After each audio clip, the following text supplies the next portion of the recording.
Have you ever wondered what lurks in the shadows when the world falls silent and the moon is the only witness?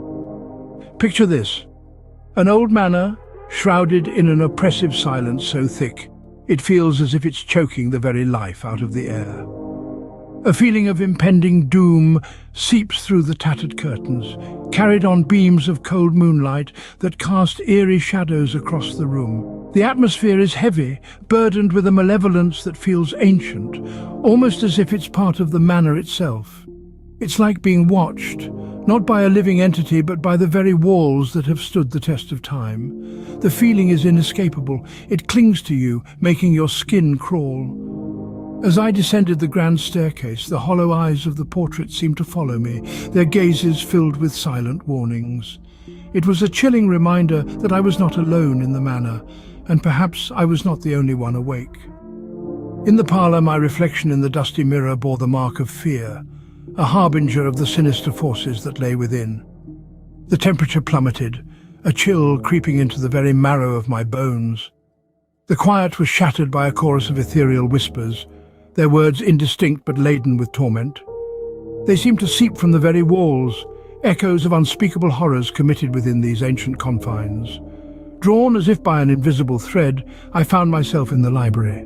Rows of ancient tomes, their leathery covers coated in a thick layer of dust, lined the shelves. Their pages whispered tales of forgotten rituals and incantations, a testament to the manor's dark past.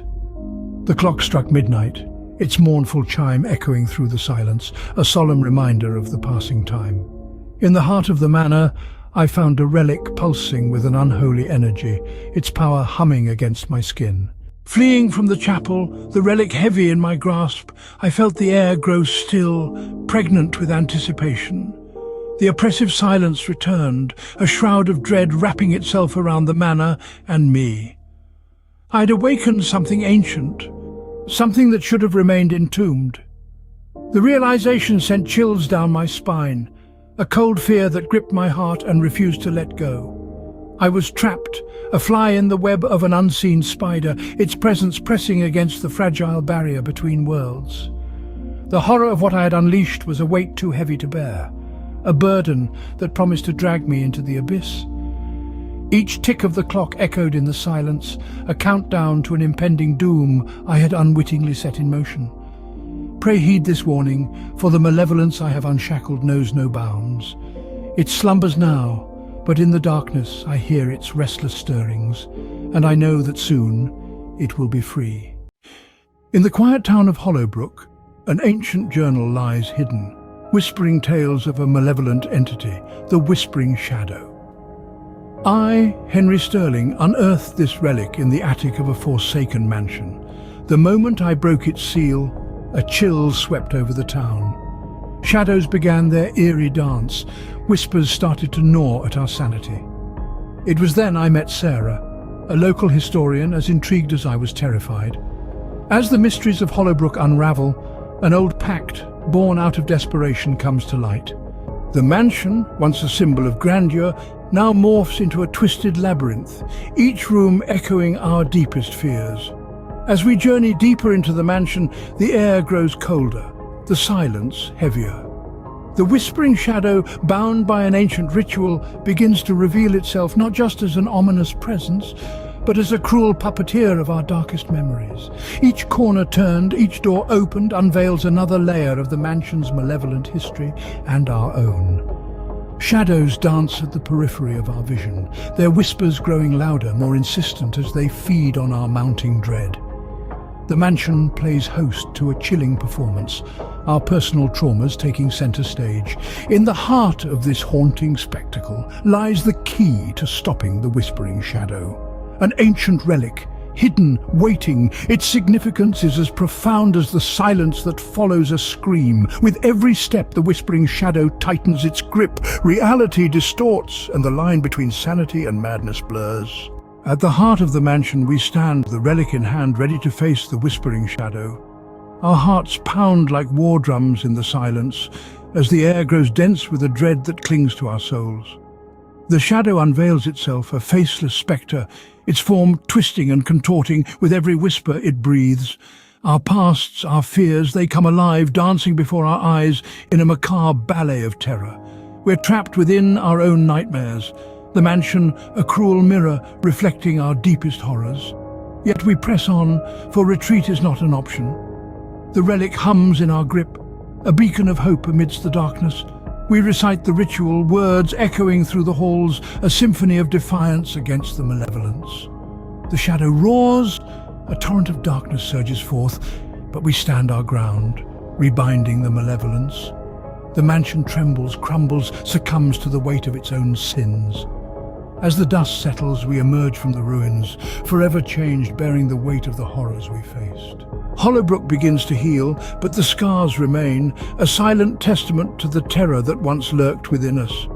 Sarah and I, forever altered, carry the weight of our ordeal, the journal a constant reminder of the horrors faced. The mansion, now a ruin, is but a ghost of its former self. The townsfolk, oblivious to the terror that once danced in its shadows, carry on. But for Sarah and I, the mansion's walls echo with whispers of the past. The town carries on, unaware of the terror that once lurked within the mansion's walls. But for Sarah and I, the echoes of the forgotten will forever haunt us. Imagine a place where time seems to stand still, the once vibrant town of Willows Grove. It's here that I, David Thompson, find myself lured by a cryptic message from my estranged sister, Emma. The town, now shrouded in an unsettling stillness, holds an eerie Victorian mansion, Emma's old home. Inside, a hidden room reveals arcane symbols and a diary chronicling a descent into madness. The villagers, they speak of an entity they call the Wraith. They warn me to leave, but I have to find Emma. As night falls, the mansion, it awakens. Ghostly apparitions and anguished wails echo through the walls. A chill permeates the air, a spectral reminder of the sorrow this place has witnessed. The mansion breathes with an unsettling rhythm, every creak and groan a tale of despair. Phantoms dart through shadowy corridors, their cries a haunting melody in the silence. The mansion is alive, its pulse a terrifying symphony of the supernatural. A malevolent spectre, eyes gleaming with malice, the Wraith manifests. Desperation drives me to confront the Wraith, armed with a fading glimmer of hope. Unearthed from the cryptic pages of Emma's diary, an ancient ritual promises our salvation. This spectral duel is a dance with death itself, each step echoing through the mansion's haunted halls. The Wraith toys with my sanity, weaving a tapestry of my deepest fears. Our struggle culminates in a clash of wills, the ritual's words slicing through the chilling air. In a blinding flash, it vanishes, leaving behind a chilling silence. Emma's presence lingers, a bittersweet reunion. She implores me to leave Willows Grove. Her spectral voice fades as I step into the cold night, the mansion's silhouette swallowed by the fog. I carry with me a haunting memory, a town ensnared by sorrow, a sister lost in shadow. As dawn breaks, I escape Willows Grove, its chilling silence echoing within me. The chilling tale of Willows Grove will forever haunt me, a reminder of the malevolence that lurks in the forgotten corners of our world.